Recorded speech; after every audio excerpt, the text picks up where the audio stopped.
Silat Online Channel mempersembahkan serial Pendekar Raja Wali Sakti, episode Prahara Gadis Tumbal, bagian 5.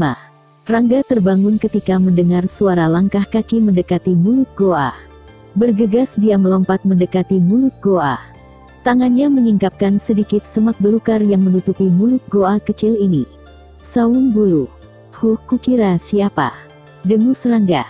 Sawung Bulu menyibakkan semak lalu melangkah masuk. Dia kaget juga melihat Rangga berdiri di balik dinding mulut goa. Dilemparkannya 2 ekor kelinci ke dekat api unggun yang masih menyala kecil. Pagi-pagi sudah dapat kelinci, kata Rangga agak bergumam.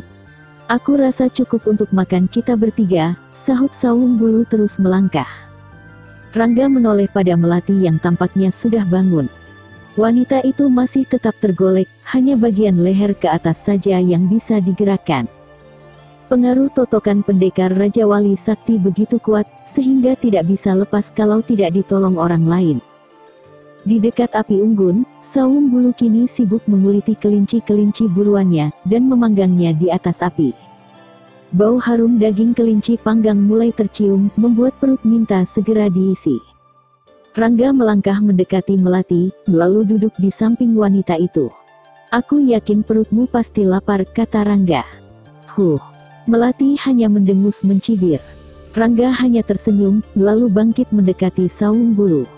Bau harum daging kelinci panggang membuat perutnya jadi tidak sabaran. Rangga mencomot daging yang sudah matang. Sawung Bulu membawanya kepada Melati. Dari semalam perutmu belum diisi. Nih. Sawung Bulu menyodorkan sepotong daging yang sudah matang. Tetapi Melati hanya mendelik saja. Mana mungkin bisa makan dalam keadaan tertotok seperti itu. Perutnya memang lapar sekali, tapi pengaruh iblis yang menguasai jiwanya lebih memilih lapar daripada menerima kebaikan Sawung Bulu. Sawung Bulu menoleh pada Rangga yang tengah menikmati makan paginya. Sinar matanya menyiratkan agar Rangga mau membebaskan totokan pada tubuh Melati. Sudahlah, dia tidak akan mati jika hanya 2-3 hari tidak makan, kata Rangga seperti mengetahui arti tatapan Sawung Bulu. Sawung Bulu mencuil sedikit daging kelinci, lalu disuapkannya ke mulut Melati. Tetapi wanita itu malah membuang mukanya ke samping. Sinar matanya memancarkan kebencian yang amat sangat. Sawung Bulu hanya menggeleng-gelengkan kepalanya saja. Bahunya terangkat sedikit kemudian dimakannya sendiri daging panggang itu. Sebenarnya Sawung Bulu merasa kasihan melihat Melati tersiksa seperti itu. Tapi dia tidak berani melepaskan totokan di tubuhnya. Dalam keadaan seperti sekarang ini, Melati sangat berbahaya bila terlepas dari pengaruh totokan. Kau pasti kenal betul dengan Wuratama, kata Rangga yang tiba-tiba ingat dengan kejadian semalam di kedai makan sekaligus tempat penginapan itu. Wuratama, tentu saja aku kenal. Ada apa dengannya? Tanya Sawung Bulu. Tidak ada apa-apa. Aku hanya ingin tahu kedudukannya di desa Pasir Batang. Wuratama orang kepercayaan Ki Brajananta. Kedudukannya tidak beda dengan wakil kepala desa, Sawung Bulu menjelaskan. Dia juga murid padepokan Pasir Batang.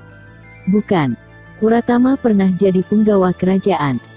Entah kenapa dia keluar, lalu belajar ilmu kesaktian pada seorang pertapa di Gunung Kidul. Dia datang ke desa Pasir Batang sekitar 11 tahun lalu. Ada keluarganya di sana. Wuratama masih keponakan Ki Brajananta. Ayahnya adik sepupu Ki Brajananta yang dulu juga menjabat kepala desa Pasir Batang. Kau tahu nama pertapa itu? Tanya Rangga. Kalau tidak salah namanya Eyang Parangjati. Beliau sudah mangkat sehari setelah Wuratama meninggalkannya. Kabarnya dia mangkat setelah menurunkan seluruh ilmunya pada Wuratama yang jadi pewaris tunggal. Kau tahu, sampai di mana tingkat kepandaiannya? Tanya Rangga lagi. Dia semakin tertarik untuk mengetahui latar belakang kehidupan Wuratama. Sayang sekali aku belum pernah melihat Wuratama menggunakan ilmunya. Dia seperti tidak memiliki satu kepandaian pun. Rangga tercenung sejenak. Memang kelihatannya Wuratama hanya seperti orang biasa yang awam terhadap ilmu olah kanuragan atau ilmu-ilmu kesaktian. Sikap dan pembawaannya tenang, dan tidak banyak bicara. Uratama ibarat pemuda lemah yang biasa hidup bagai seorang pangeran manja dikelilingi puluhan pengawal. Penampilannya pun rapih dan perlente. Memang tidak ada yang bisa menduga kalau Uratama memiliki ilmu olah kanuragan dan kesaktian. Setiap orang pasti menyangka dia seorang pemuda lemah. Rangga sendiri semula menduga begitu, tapi semuanya pupus setelah dilihatnya langsung Uratama tengah mengerahkan ilmu peringan tubuh. Yang menjadi pertanyaan sekarang, apa hubungannya Uratama dengan Raja Dewa Angkara? Aku akan keluar sebentar, kata Rangga seraya bangkit berdiri. Kau di sini saja, ingat jangan coba-coba membebaskan dia dari totokanku. Sawung Bulu hanya mengangguk, dia sudah percaya penuh pada kemampuan pendekar Raja Wali Sakti ini, sedikit pun tidak ada lagi keraguan di hatinya. Rangga menyelinap dari balik tembok rumah ke tembok rumah lainnya. Gerakannya cepat dan ringan tanpa suara sedikit pun. Sebentar saja sudah terlihat berada di balik tembok rumah Uratama. Matanya tajam mengawasi sekelilingnya. Keadaan sekitar tampak sepi. Sementara matahari sudah tenggelam di belahan bumi bagian barat. Bulan yang menggantikannya hanya mengintip sedikit di balik awan hitam. Rangga melenting ke angkasa. 2 kali salto, kemudian meluruk menuju atap. Uts! Rangga kembali melenting ke udara ketika ujung kakinya akan menapak atap. Seberkas sinar keperakan meluncur deras menerjang atap. Saat Rangga masih berada di udara, kembah sinar keperakan meluncur deras mengancam dirinya. 5 kilatan sinar keperakan meluncur deras beruntun. Rangga berjumpalitan di udara menghindari sinar-sinar keperakan di sekitar tubuhnya.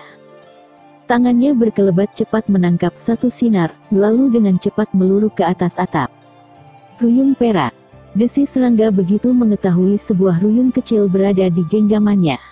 Ternyata ruyung perak itu adalah senjata rahasia. Rangga bersalto di udara menghindari sinar-sinar keperakan di sekitar tubuhnya. Tangannya berkelebat cepat menangkap salah satu sinar. Ruyung perak. Desis Rangga begitu tahu sebuah ruyung kecil berada di genggamannya dari perak murni. Rangga mengedarkan penglihatan ke sekelilingnya. Merayapi kegelapan yang menyelimuti sekitarnya. Sekilas dilihatnya sesosok tubuh berpakaian warna gelap berkelebat di antara pepohonan. Dengan cepat Rangga melompat meluruk ke arah sosok tubuh yang berkelebat. Begitu cepatnya pendekar Raja Wali Sakti meluruk, tahu-tahu sudah ada di depan orang itu. Uratama! Sentak Rangga. Orang berpakaian gelap itu memang benar Uratama. Dia tampak terkejut ketika melihat pendekar Raja Wali Sakti sudah berdiri menghadang. Tiba-tiba tangannya bergerak cepat dan 2 buah sinar keperakan berkelebat meluncur ke arah Rangga. Tap, tap, Rangga menggerakkan tangannya dengan cepat. 2 sinar keperakan kembali meluncur berbalik ke arah si pemiliknya. Uratama melompat menghindari senjatanya sendiri. 2 ruyung perak itu meluruk melewati ujung bawah kakinya, dan menancap ke pohon di belakangnya. Lemparan pendekar Raja Wali Sakti yang mengerahkan tenaga dalam maha dahsyat membuat pohon yang tertancap ruyung terbelah 2. Suara gemuruh terdengar dari pohon yang terbelah bagai terbelah oleh kampak. Pohon pun tumbang. Uratama yang tidak menyangka akan sehebat itu serangan balik pendekar Raja Wali Sakti, hanya terkesiap saja. Rupanya nama besar pendekar Raja Wali Sakti hanya nama kosong. Sini, suara Uratama penuh nada ejekan. Kau pantas jadi orang panggung, Uratama. Hebat sekali permainan sandiwaramu, Rangga balas mengejek. Hehehe. Uratama tertawa terbahak-bahak. Tertawalah sepuasmu. Malam ini kedok busukmu tak akan berguna lagi kau pamerkan. Terasa dingin suara Rangga. Hebat. Ancamanmu sungguh hebat untuk menakut-nakuti bocah ingusan. Tidak kusangka gelandangan hina rendah berani memakai nama pendekar besar. Hehehe. Kau pikir dengan memakai nama pendekar Raja Wali Sakti aku akan gentar? 1000 pendekar Raja Wali Sakti datang ke sini, aku tidak akan mundur 1 langkah pun. Sombong. Dengus Rangga muak. Sret. Tiba-tiba Uratama mengeluarkan sebatang tombak kecil dari balik bajunya. Sebatang tombak berwarna hitam pekat dengan ujung runcing berwarna merah. Dari ujung tombak itu memancar sinar bagai api yang siap berkobar-kobar membakar apa saja yang terkena. Rangga menggeser kakinya ke belakang 1 langkah. Dalam jarak sekitar 3 batang tombak saja sudah terasa pamor tombak itu. Pamor itu memancarkan hawa panas menyengat kulit hingga menembus langsung ke tulang. Hah, melihat pamor senjataku saja kau sudah ngiri, pendekar edan. Dengus Uratama mengejek. Rangga hanya tersenyum saja. Segera dikerahkan jurus pembukaan Cakar Raja Wali. Seketika saja jari-jari tangannya mengembang keras dan kaku. Bersamaan dengan itu, Rangga pun mengerahkan hawa murni yang disalurkan ke seluruh tubuhnya. Hawa panas dari pamor tombak itu demikian hebat sehingga Rangga harus mengerahkan hawa murni untuk mengimbanginya. Keluarkan senjatamu, pendekar edan, sentak Uratama. Rangga hanya tersenyum tipis. Baik, jangan katakan aku kejam kalau kau mati tanpa senjata. Tidak pantas kau bersikap ksatria. Keluarkan seluruh akal busukmu yang licik, dengus Rangga. Setan, geram Uratama. Dengan cepat Uratama melompat seraya mengeluarkan teriakan keras. Ujung tombak pendeknya berkelebat cepat sehingga yang terlihat hanya kilatan cahaya merah saja. Rangga memiringkan tubuhnya sedikit ke kiri ketika ujung tombak yang berwarna merah menusuk ke arah dadanya. Sinar merah membara berkelebat di depan dada Rangga. Hawa panas terasa menerpa. Rangga mengangkat tangan kanannya dan menyentil ujung tombak itu. Namun tanpa diduga sama sekali, Uratama menggunakan tenaga sentilan itu untuk memutar tombaknya. Cepat sekali gerakan tombak itu berputar. Rangga sampai terkesiap matanya, lalu dengan cepat dilentingkan tubuhnya berputar ke belakang. Ujung tombak yang memancarkan sinar merah panas itu berkelebat di sekitar tubuh pendekar Raja Wali Sakti yang berputaran ke belakang. Menyadari lawannya tidak memberi kesempatan, pendekar Raja Wali Sakti jadi geram. Ujung jari tangannya menotok ujung tombak yang datang mengarah dada. Ketika ujung tombak sedikit goyang, secepat kilat Rangga melentingkan tubuhnya sejauh 2 batang tombak lalu dengan manis mendarat kembali di tanah. Rangga mengerutkan keningnya sedikit. Rupanya Uratama mengetahui kelemahan jurus Cakar Raja Wali, sehingga tidak memberi kesempatan sedikit pun pada Rangga untuk membalas. Uratama terkekeh melihat lawannya seperti kebingungan. Dalam beberapa gebrak saja, Uratama sudah dapat melihat keunggulan dan kelemahan jurus Cakar Raja Wali. Dilihatnya bagian dada Rangga selalu kosong.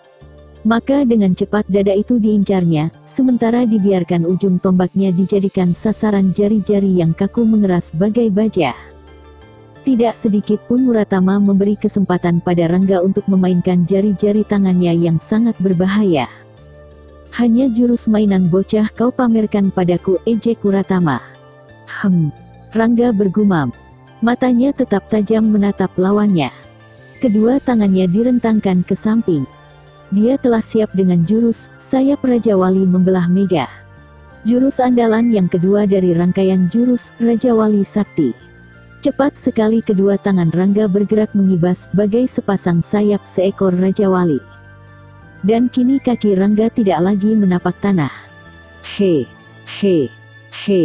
Permainan sihir yang buruk, ejek Uratama. Belum lagi Uratama selesai berkata, mendadak Rangga telah menyerangnya dengan cepat. Uratama pun tidak kalah cepat. Digerak-gerakan tombaknya ke kanan dan ke kiri menangkis setiap sabetan tangan Rangga. Beberapa kali tombak pendeknya membentur tangan pendekar Raja Wali Sakti itu, tapi sedikit pun tak berpengaruh apa-apa. Bahkan beberapa kali Uratama berhasil membalas serangan yang tidak kalah dahsyatnya. Pendekar Raja Wali Sakti meningkatkan serangannya. Kali ini tubuhnya bagai terbang mencelat ke segala arah sambil mengibaskan kedua tangannya mengincar bagian-bagian tubuh lawan yang mematikan. Uratama masih kelihatan tersenyum mengimbangi jurus pendekar Raja Wali Sakti. Tampaknya dia dapat membaca dan mengetahui kemana arah serangan yang dilancarkan Rangga, sehingga serangan-serangan itu dapat dipatahkan di tengah jalan. Edan, benar-benar hebat dia, dengus Rangga dalam hati. Menyadari kalau jurus sayap Raja Wali membelah mega tidak bisa diandalkan, Rangga segera mencelat tinggi ke udara. Secepat kilat dirubahnya jurus menjadi Raja Wali menukik menyambar mangsa. Gerakan Rangga makin cepat, kaki-kakinya lincah bergerak meluruk mengincar kepala lawan. Kali ini Uratama kelihatan mulai kerepotan. Beberapa kali harus jatuh bangun menghindari terjangan kaki Rangga yang bagaikan geledek mengincar kepala. Desiran angin tendangan begitu kuat, sehingga Uratama terpaksa mengerahkan tenaga dalam untuk mengimbangi agar tubuhnya tidak goyah. Di sekitar tempat pertarungan itu bagai terjadi badai topan. Beberapa pohon sudah bertumbangan terkena sepakan kaki pendekar Raja Wali Sakti. Bahkan daun-daun berguguran hanya terkena desiran angin sambaran kaki pendekar muda itu.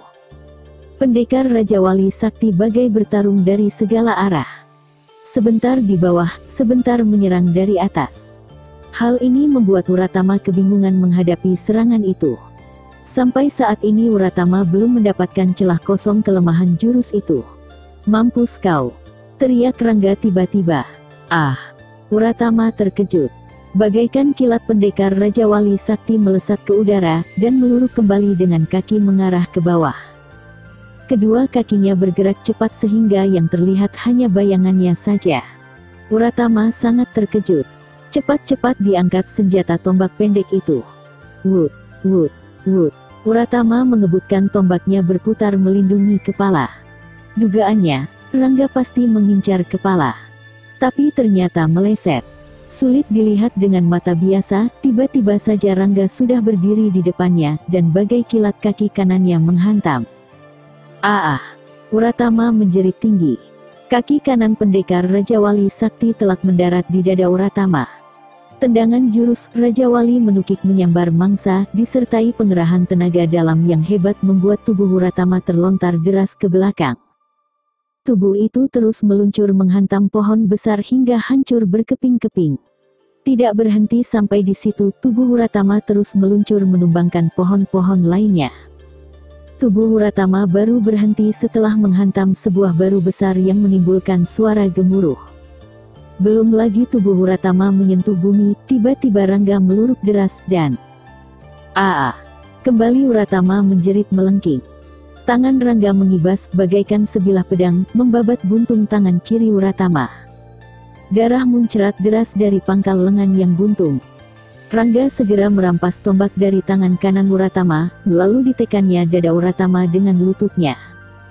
Ujung tombak menempel ketat di leher Uratama. "Setan! Bunuh aku!" sentak Uratama berang. Dia tidak lagi peduli dengan rasa nyeri pada pangkal lengannya yang buntung itu. Rangga hanya tersenyum tipis. Tetapi dalam hati Rangga mengakui kehebatan tenaga dalam Uratama. Seharusnya tubuh tadi akan hancur berkeping-keping terkena tendangan jurus Raja Wali menukik menyambar mangsa yang dikeluarkan secara penuh oleh Rangga. Rangga sendiri menduga demikian. Pada kenyataannya, Uratama masih hidup. Uratama mencoba menggeliatkan tubuhnya, tapi hanya mampu meringis. Dadanya terasa remuk dan nyeri. Terlebih lutut Rangga semakin kuat menekan dadanya. Ujung tombak mulai menggores kulit lehernya. Darah mulai merembes keluar dari leher Uratama. Hahaha. Tiba-tiba saja Uratama tertawa terbahak-bahak. Rangga kaget bercampur heran melihat Uratama tertawa tergelak padahal keadaan jiwanya terancam maut. "Setan!" dengus Rangga begitu melihat bagian leher yang tergores membiru. Cepat-cepat Rangga membuang tombak pendek hitam yang ujungnya berwarna merah menyala. Dengan cepat ditotoknya beberapa bagian di sekitar leher Uratama yang sudah membiru. Warna biru itu seketika berhenti menjalar. "Percuma saja. Sebentar lagi aku akan mati. Totokanmu tidak akan berpengaruh apa-apa pada racun tombakku," kata Uratama seraya terkekeh. "Kau memang akan mati, bangsat. Tapi kau harus diadili seluruh penduduk desa Pasir Batang dulu," dengus Rangga. "Hehehe.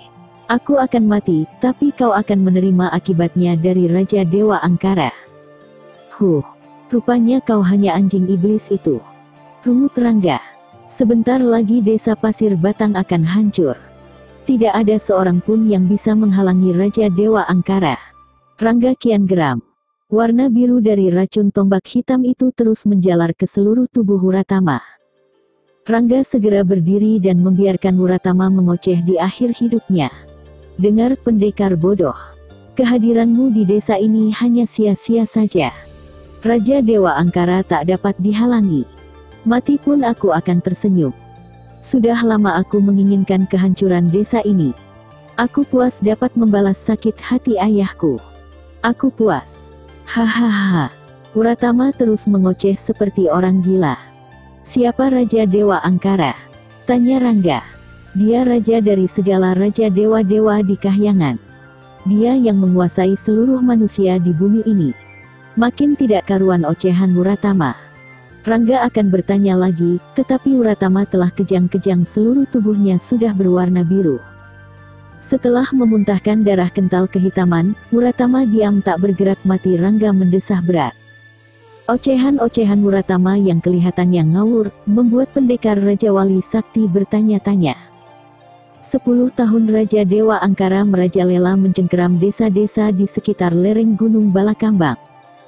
Tentu ada maksud tertentu selain menyebarkan pengaruh iblis dengan menghancurkan desa-desa satu persatu, maksud yang terselubung dari segala tindakan iblis Raja Dewa Angkara yang diwujudkan lewat teror.